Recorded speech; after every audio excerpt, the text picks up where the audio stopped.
hoje a gente está aqui com o Vitor, que é um amigo da minha faculdade e que migrou do mercado financeiro para empreender. Então, Vitor, se apresenta para a gente, por favor. Boa, obrigado. Primeiro é uma honra, Natália, estar aqui nesse projeto que você está tocando. Fiquei muito feliz pelo convite. Bom, eu sou o Vitor, Vitor Henrique Souza, né, o meu nome comercial. Hoje eu sou empresário, eu tenho 2 empresas na área de marketing digital. A gente se conheceu na faculdade, né, e a gente sempre conversou muito sobre carreira e tudo mais. Eu acho que vai ser uma conversa bem produtiva para todos nós. Vitor, conta para a gente como é que foi esse seu processo, porque você trabalhava no mercado financeiro, na parte de derivativos.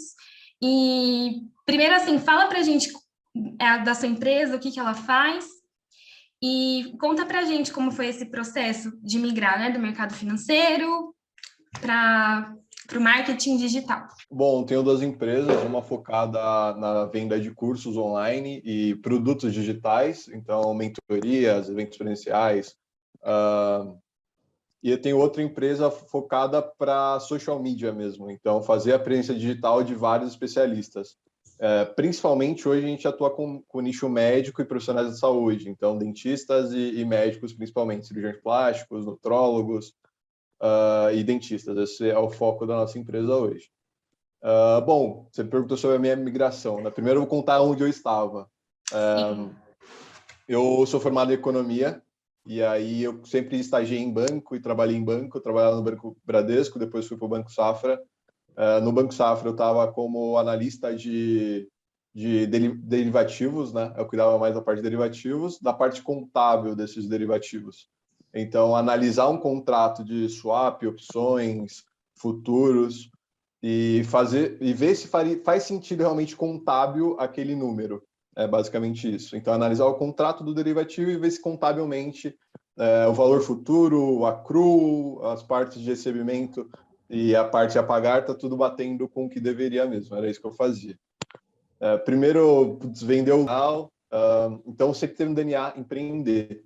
Aí, acho que ainda no fim da faculdade, não, já tinha acabado a faculdade, eu estava há uns 2 anos, 1 ano e pouco no Safra, e aí, junto com mais 2 amigos, junto com um amigo, né, na real, a gente teve um sonho de viajar ao mundo, esse era o sonho. E aí, com esse sonho de viajar ao mundo, primeiro a gente pensou em juntar dinheiro com os nossos trabalhos, então ir evoluindo na carreira, juntar dinheiro com o nosso trabalho e viajar ao mundo.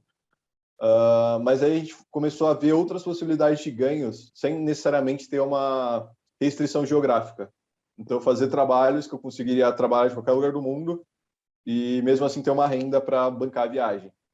Dado esses montes de coisas que a gente viu na internet, dropshipping, freelas de várias coisas, freelas de mercado financeiro online, projeções financeiras e tudo mais, a gente viu a parte de social media e de vendas de curso online mesmo, de coprodução de cursos e eventos e tudo mais. A gente achou isso muito interessante.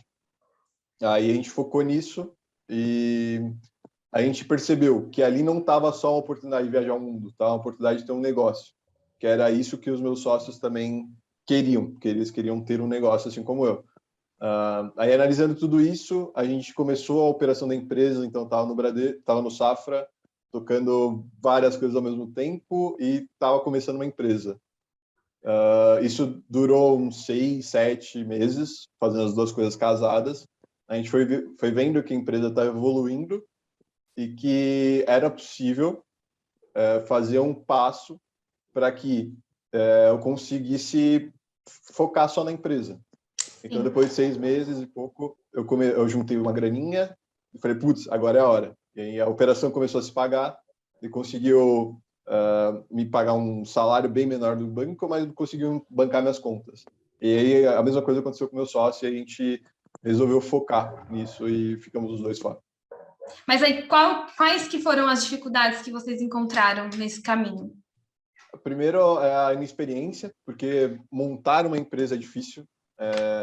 Porque uma coisa é quando você tem um processo que você precisa seguir. Quando você tem um CLT, é isso. Você tem um processo, você precisa seguir. Quando você tem que criar o processo, e mesmo assim seguir esse processo, é muito mais difícil. Porque tem coisa que você nem sabe que precisa fazer. E ao mesmo tempo que você está gerindo uma empresa, você está gerindo o produto. Então, geralmente, essas pessoas são diferentes. Geralmente, quem gera empresa recebe relatório, não é o que faz, não é operacional. Então, isso também é muito difícil, porque você tem que reservar, isso te demanda muito mais tempo. E aí você tem que sempre escolher as melhores funções para alocar o seu tempo, porque não tem ninguém que aloca o seu tempo para você. E você comentou antes que você começou a empreender desde criancinha, com 6 anos de idade, né, com a sua família. Você acha que de alguma forma isso contribuiu? Porque eu lembro que quando a gente conversava, às vezes na faculdade, você tinha vontade de ser gestor. Isso era uma coisa que você queria. Claro que você é, mas pelo menos para mim, naquele momento, parecia mais que você queria ser um gestor de uma multinacional ou de um banco, como você era, no mercado financeiro, enfim. E depois você acabou migrando, assim. O que você acha? Claro, você se moveu com o sonho de viajar o mundo com seu amigo e manter, né, e conseguir renda para isso que manter, que, né, enfim, que mantesse a sua viagem. Mas você acha que isso, de alguma forma, contribuiu para que você trocasse? Assim, como é que você linka, sabe, essa experiência sua de novinho, de criança, com agora, com essa sua decisão de largar tudo e decidir se jogar mesmo em empreender, ainda mais num setor novo, como esse, assim. Perfeito, Natália, excelente pergunta. Bom, eu sempre empreendi desde moleque, né? Então é o que eu falei, eu acho que eu tenho essa veia de empreender. Tem gente que tem gente que não tem, e tudo bem, saca? Eu acho que existe uma romantização excessiva quanto ao empreendedorismo. É difícil, você se desgasta muito, muito mesmo, tanto fisicamente quanto psicologicamente. Então, eu não sou tão fã desse romantismo todo, mas eu sou fã de empreender, que é uma característica minha, pessoal. E, bom, desde moleque eu sempre quis empreender. Na faculdade isso aflorou ainda mais, só que eu pensava em empreender, eu sempre comentei contigo da Vitória em Group, que era uma holding com várias empresas que eu penso em ter ainda e está dentro dos meus projetos, só que daqui a um tempo. E aí surgiu essa oportunidade agora, de tipo, a Cauim, que é a minha empresa, ser uma das primeiras desse portfólio todo que eu quero ter no futuro, sabe?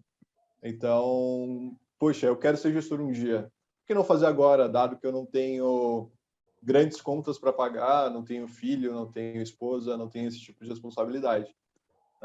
E aí surgiu essa oportunidade no momento, surgiu as pessoas certas no momento, que foi a Gabs e o Bruno. A gente junto formou uma ideia muito boa de negócio e eu pensei, poxa, para mim faz sentido agora. Bora para cima e vamos ver o que dá. Eu acho que esse é o medo de arriscar, ele sempre vai ter, de qualquer coisa que você for fazer. Seja no seu trabalho CLT, seja qualquer decisão que você tomar, você vai ter medo. Só que aí você tem que ser mais forte que o seu medo e analisar riscos e retorno. Aí eu analisei o risco de que era, putz, dado que eu vou gastar 2 anos da minha vida aqui, o que pode acontecer de pior? Sei lá, eu posso ficar com uma dívida e tudo bem, saca? Porque eu sou jovem e não tenho outras grandes contas para pagar. E o que pode acontecer de bom? Poxa, eu posso realizar um sonho, que é ter uma empresa, eu posso ajudar um monte de gente nessa jornada, eu posso descobrir um lado meu completamente diferente. Nunca pensei em trabalhar com marketing. Pensava até trabalhar em RH, mas não em marketing. E foi por isso, foi baseado nessa análise de riscos e benefícios. E como eu linko tudo isso, foi tipo, quando a gente tem um livro muito bom do Santo Agostinho, que ele, inclusive é esse que está aqui. Ele fala muito, ele começa a analisar a vida dele de trás para frente. E quando você começa a analisar de trás para frente, tudo faz sentido. Então, quando você olha, putz, trabalho desde os 6 anos, então eu sempre gostei de trabalhar. E o empreendedor é o que mais faz.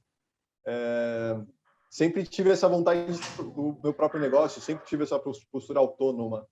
Então, quando a gente olha para trás, fala, putz, em algum momento eu iria seguir esse caminho, achei essa oportunidade com 22 anos e abracei ela. Sim. Ficou claro? Sim, sim. Uma coisa assim que eu queria que você falasse como é que você se sente? É claro que você falou agora um pouco de como faz sentido olhar para trás e que você escolheria isso. Mas como é que você se sente Porque agora a sua empresa, ela tomou mais forma. E eu acredito que ela tenha tomado forma de uma forma rápida. Tomado forma de uma forma rápida, mas sim, ela incorporou. Entendi. Eu vou falar, ela incorporou de uma forma rápida. Aham. Vocês agora, vocês já têm funcionários, vocês, poxa, dá um ano, vai isso. Um ano, Vitor, que você começou? Um ano. Um ano. Tá. Enfim, mas hoje vocês já têm funcionários, hoje vocês têm algumas questões de investimento. Eu acredito muito que vocês tenham algum plano de expansão, obviamente. E como é que você se sente em relação a isso, assim? Você fala assim, putz, valeu a pena e muito? Foi como esperado? Ou foi muito mais do que o esperado? Entendi. Bom, eu vou te falar como eu me sinto hoje, tá? Ontem a gente ficou até 11h40, 11 horas da noite. Eu, né? O time ficou conversando depois, mas era mais um rap, eu não participei muito. Mas a gente ficou até às 11 com alguns funcionários nossos, 2 funcionários nossos. E aí, a gente tava o Bruno comentou, meu sócio comentou com um e eu comentei com outro, que a gente voltou junto. E o que eu acho mais legal é o quanto eu consigo auxiliar essas pessoas na vida delas, sabe? A achar um rumo na vida. Consigo treinar, consigo mostrar que existe um mundo diferente do que eles aprendem na faculdade, consigo mostrar a utilidade prática do que eles aprendem na faculdade. Então, para mim, essa questão do empreendedorismo é muito forte o quanto você muda a vida das pessoas, tanto dos clientes, que muitas vezes é o sonho do cara. Eu tenho um cliente que ele quer ser o maior médico do Brasil, é o sonho dele. Eu tenho um cliente que quer ser a maior autoridade em TI do Brasil, é o sonho da pessoa. Eu trabalho com o sonho das pessoas, é isso que eu faço. Tem um produto que a gente vende, que é para TI, que é para colocar o cara no mercado de TI. Teve um mentorado que fez trabalhou com a gente, né, que eu vendi o produto para ele, que ele morava em outro estado, longe da namorada, ganhava pouco, ele comprou o produto, depois teve a transformação que o produto gera, né? Enfim, mudou de emprego, hoje mora com a namorada e ganha muito mais do que ele ganhava antes. Tem um outro que está indo morar em Portugal. Então é doido quando você começa a ver o quanto o trabalho do empreendedor muda a vida efetivamente das pessoas. Isso é a grande recompensa assim, que você tem, principalmente no começo. Que a recompensa não é tanto financeira, ela é mais desse tipo de coisa e mais do time que você está montando também.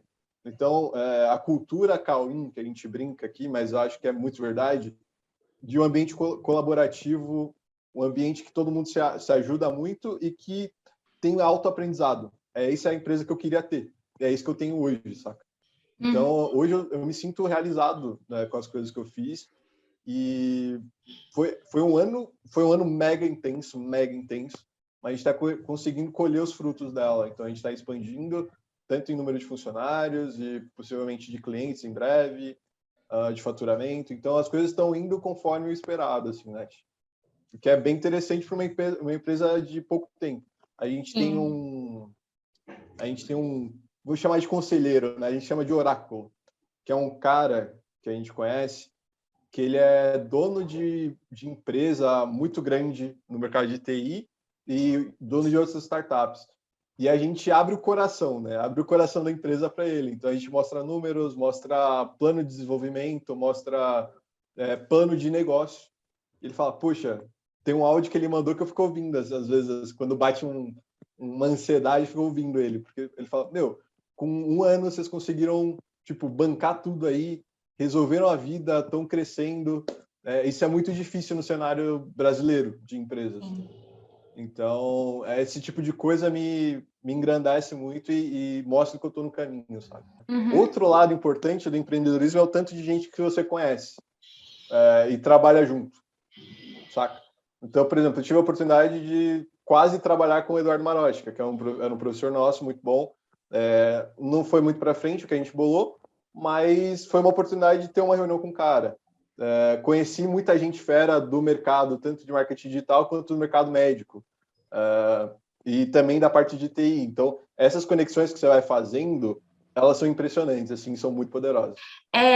Qual dica assim que você dá para as pessoas se conectarem? Eu acho que se eu não andasse com a Gabriela e com o Bruno, que são duas pessoas que têm uma cabeça diferente da minha, eu jamais faria o que eu fiz e talvez não estaria aqui. Muito provavelmente não estaria aqui dando essa entrevista para você. Eu estaria fazendo outra coisa da vida. Mas o que eu acho muito massa é valorizar isso, sabe? Eu sempre valorizei muito o networking. Então, tipo, eu sempre me esforcei para manter as pessoas que eu gostaria de manter por perto. Eu acho que isso é uma coisa sensacional. Sempre gostei muito de me conectar com pessoas, seja do ponto de vista pessoal. Então, poxa, eu vim lá do Piauí e vim para cá, para São Paulo. Eu tenho uma história de vida muito diferente. Na faculdade, eu conheci pessoas de diferentes culturas, que às vezes, putz, uma pessoa que sempre teve, sempre estudou em colégio particular, sempre teve oportunidades, é completamente diferente da minha vida. E isso me engrandeceu muito, muito, muito, muito, muito. E qualquer pessoa que aparece na nossa vida, geralmente, né, você tem que saber filtrar, obviamente, mas ela chega para somar alguma coisa positiva, alguma experiência que ela teve. E eu sempre usei isso tanto para o lado pessoal quanto para o lado profissional. Então, por exemplo, a Gabi e o Bruno, a gente sempre gostava muito de conversar sobre vários assuntos. A Gabi eu falava muito sobre arte, sobre filosofia, sobre livros e sobre tudo mais. O Bruno a gente falava muito de negócios, de esporte, de tudo isso. E aí, se eu não tivesse feito essas conexões na faculdade, eu não teria a empresa que eu tenho hoje. Se o Bruno, que foi mais próximo do Marocha, não tivesse feito a conexão com o Marocha, a gente não teria tido uma oportunidade de conversar com o Marocha.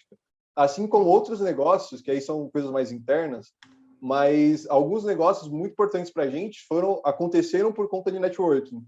Porque uma pessoa gostou de um de nós, indicou para outra pessoa e assim vai indo. Todos os nossos clientes que a gente conseguiu hoje foi feito por indicação. Então, vai para além do lado só de interesse, saca? Uhum. Tipo, putz, você tem que transbordar as coisas, sabe? E aí, quando você transborda aquilo que seu coração tá cheio, isso contamina tudo, sabe? Então, contamina seu trabalho, contamina tudo. E aí, também, né? Você tem que saber como regar a amizade, o networking e tudo mais. É uma plantinha, você precisa regar ela assim. Então, putz, eu tenho um chefe no Safra que ele é quase diretor do banco. Toda quarta ou quinta-feira, a cada 15 dias, a gente se liga. Só para, tipo, sabe, a gente brinca que é uma ligação de emergência. É só para ver se o outro tá bem, se tá rolando, se precisa, pode ajudar em alguma coisa. Eu tenho isso com todos os meus amigos, você percebe isso, né? A cada 15 dias, se a pessoa não falou comigo, eu mando uma mensagem para saber se a pessoa está bem. Primeiro, porque eu me importo muito com as pessoas, eu quero saber se elas estão tão bem e tudo mais. E segundo, porque é uma florzinha que você precisa manter, senão ela morre. E como as amizades morrem, como o networking morre, como as relações humanas morrem, né? Elas morrem porque a pessoa A não fala com a pessoa B, porque a pessoa B não fala com a pessoa A, sabe? Aí fica essa questão de ego e acaba que a amizade, que seria uma coisa muito produtiva, o relacionamento de trabalho profissional, o networking, que seria muito positivo, ele acaba não acontecendo. Então, saber regar essas flores que você vai... Essas sementes que brotam e viram flores, que você vai fazendo no meio da sua jornada profissional, é fundamental para você ter um networking, um jardim florido, sabe? Que você consiga contar com todas elas. Então, a dica que eu dou faça conexões, se importe mais com as conexões que você faz na vida, pessoais, do que necessariamente tipo uma matéria da faculdade, sabe? Porque a matéria da faculdade ela vai embora, mas o contato que você faz com o professor ou o contato que você faz na aula pode fazer toda a diferença para você ser recolocado em algum lugar ou, sei lá, uma oportunidade nova que surge. E o conteúdo acaba que você aprende em outros lugares, mas a conexão humana que você pode gerar, às vezes não. Então, essa é a dica que eu dou. Sempre cultive essas conexões e regue a florzinha. Muito legal. E assim, uma coisa que eu queria ressaltar é que durante a sua caminhada, né, até o período em que você saiu do Safra, enfim, e foi empreender, você sempre dá para perceber que você sempre soube identificar a necessidade e a hora de mudar. E eu acredito que o segredo para uma vida profissional relevante é saber mudar. E eu queria que você falasse isso desde o início, assim. Quando eu estava no primeiro semestre de economia na faculdade, que eu me formei, eu tinha a oportunidade de ir para outra faculdade, para uma federal. Eu optei por ficar, porque eu senti que que isso é muito tato, sabe?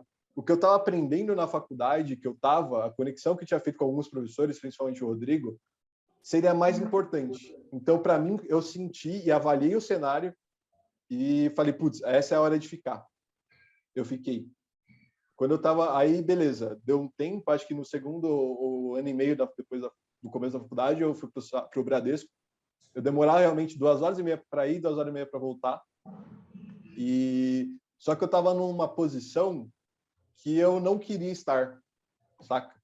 Eu estava com um time que eu não curtia muito e estava me gerando alguns problemas, assim, de, tipo, falta de interesse em trabalhar, saca? Essas coisas que a gente não pode ter.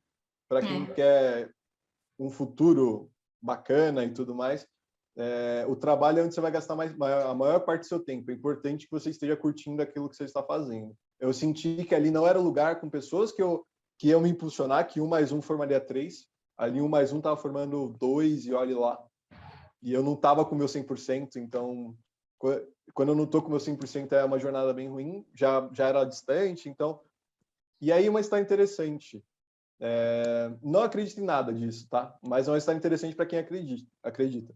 Um dia eu fui na Paulista com um casal de amigos meus, e eles falaram do Safra. Falaram, putz, o que você acha desse banco? Pô, acho mó da hora. Um dia eu vou trabalhar aí. Deu 3 meses eu estava trabalhando lá.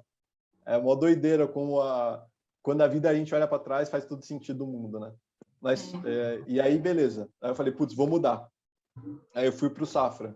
No Safra, numa posição diferente, com gente diferente, com a cabeça das pessoas que me inspiravam, que 1 mais 1 não dava 3, dava 3,5, dava mais, saca? Então, esse foi o meu momento dessa minha primeira transição. Então, eu entendi, olhei o cenário e falei, putz, não é aqui que eu quero ficar, vou mudar. Aí eu fui para o Safra. No Safra, eu estava numa posição legal, ia ser promovido, ia fazer um monte de coisa, estava com uma conexão muito boa com o cara que é o meu chefe, né? Que é quase diretor. Tinha outros diretores que também me olhavam com muito carinho. Tinha uma conexão direta com o Itaú, que era uma outra instituição financeira que eu fazia ligação direta, assim. Gestor do Itaú me ligava para a gente resolver problema. Eu com 21, 22 anos, molecaço, já resolvendo bucha de gente grande. Então, eu estava muito bem posicionado. Só que é o chamado aventura. Eu sempre, como eu disse lá no começo, eu sempre tive esse chamado de, tipo, eu quero fazer uma coisa grande, extraordinária, que aí eu vejo essa vontade canalizada para o empreendedorismo. Então, eu sempre quis empreender. Falei, putz, aqui tá legal, só que eu acho que é a hora. Eu fui e migrei para a minha empresa. Mas é analisar cenário. Não ter medo, analisar o cenário e falar, putz, 1 mais 1 tá dando quanto? Se não tá dando menos de 3, acho que é a hora de trocar. E aí, Vitor, agora, né, que você falou de mudança, horas corretas de sair, de trocar, como é que foi esse período de 3 meses que você falou? Da conversa com seus amigos para trocar de emprego, que você viu o Safra e falou assim, olha, eu vou trabalhar nesse lugar. E como é que foi? Como é que você fez isso acontecer? Teve uma palestra na faculdade, sei lá, uns 5 meses, 6 meses antes de eu ir para o Safra. Tem uma palestra na faculdade e foi um cara chamado Fernando Abrantes. Esse cara era muito ferrado lá no RH virou um cara muito ferrado lá no RH do Safra. A gente trocou uma ideia e, sei lá, trocou o LinkedIn ali. Aí, beleza. Aí foi isso que eu fiz. A gente trocou... Eu pedi o LinkedIn dele, adicionei ele, mandei uma mensagem lá, gostei muito da palestra, porque realmente eu gostei muito da palestra que ele deu. E boa. Aí, com o tempo, eu tinha um contato dele de e-mail. Aí eu mandei meu e-mail pro e-mail dele e falei, pô, Fernando, eu sou o Vitor lá da faculdade e tal, a gente trocou uma ideia, se tiver uma oportunidade para mim, esse é o meu currículo, eu tô querendo mudar de banco, né, de oportunidade profissional, eu queria ir para essa área mais voltada ao mercado financeiro e tudo mais. Se você tiver alguma coisa para mim, let me know, né, me faça saber. E aí, boa. Aí eu mandei esse currículo para ele, aí tipo um mês depois ele me retornou com uma entrevista, eu fiz a entrevista com ele e meu chefe, aí eles aprovaram e boa, eu comecei a trabalhar como estagiário lá, depois de tipo, uns 6 meses dessa palestra. Muito legal. E quais são as habilidades que você mais valoriza as soft skills que você mais valoriza nos seus funcionários, na hora de contratar uma pessoa? Hoje, a principal soft skill que eu valorizo pessoalmente, que eu quero cada vez mais cultivar em mim, logo quero cultivar no time, é a habilidade de aprender. A segunda é a capacidade de, tipo, conseguir absorver das pessoas, saca? Conseguir entregar para as pessoas e absorver, entregar e absorver, entregar e absorver. Então, assim, Vitor, você comentou que vocês priorizam, não, enfim, mas pela cultura da empresa, de priorizar o aprendizado, de contratar pessoas que não têm experiência na área. Só que, assim, vocês trabalham numa parte bem nichada, assim, que é fácil de aprender de alguma forma, porque é uma técnica, mas vocês não tinham conhecimento prático de gerir as redes sociais de algumas pessoas, porque tem toda uma estrutura, tem estratégias para as visualizações, tudo. Então, como é que vocês fazem essa parte de treinamento? Primeiro, para criar a empresa, eu tive que aprender muita coisa, e aí vai também de como você faz a sua empresa, né? Hoje eu tenho um sócio, e aí a gente dividiu as atividades. Pô, daqui para cá você aprende, daqui para cá eu aprendo. Então, primeiro tem que ter essa gestão mesmo, né? De, tipo, você não vai conseguir aprender tudo, você tem que delegar, né? Essa é a primeira parada. A segunda, a gente sempre investe em treinamento para a equipe. Então, todo mundo que entra tem diversos cursos que ela pode fazer. Todo mundo, sobre qualquer coisa. E faz parte da nossa cultura também a parada do aprendizado. Então, toda quinta-feira, às 3 horas da tarde, geralmente, a gente tem uma reunião de troca de conhecimentos. Então, o meu designer, o meu designer, o Vitor, que é um cara fenomenal, ele vai ensinar sobre como fazer um efeito no vídeo. Eu nunca na minha vida vou fazer um efeito no vídeo tudo dando certo. Mas eu gosto de aprender com o que ele faz, saca? Eu gosto de saber como ele faz. Só para eu ter essa informação dentro de mim, sabe? Então, isso faz parte da cultura. De, tipo, eu quero criar um ambiente que as pessoas passem tempo aprendendo, sabe? Porque é a parada. Você tem cortar uma árvore. Primeiro você afia o machado, depois você corta a árvore, é muito mais fácil do que se você só batesse. Como é que você se vê daqui a 5 anos? Daqui a 5 anos, eu me vejo tendo vários negócios, sendo um deles a Cauim, mas não necessariamente sendo prioritário, mas tendo vários outros aí. Eu tenho várias ideias de empreender e em nichos completamente diferentes. Então, eu me vejo sendo um homem de negócios, assim, daqui a 5 anos, com pelo menos 3 empresas que de nichos diferentes. Vitão, milionário antes dos 30?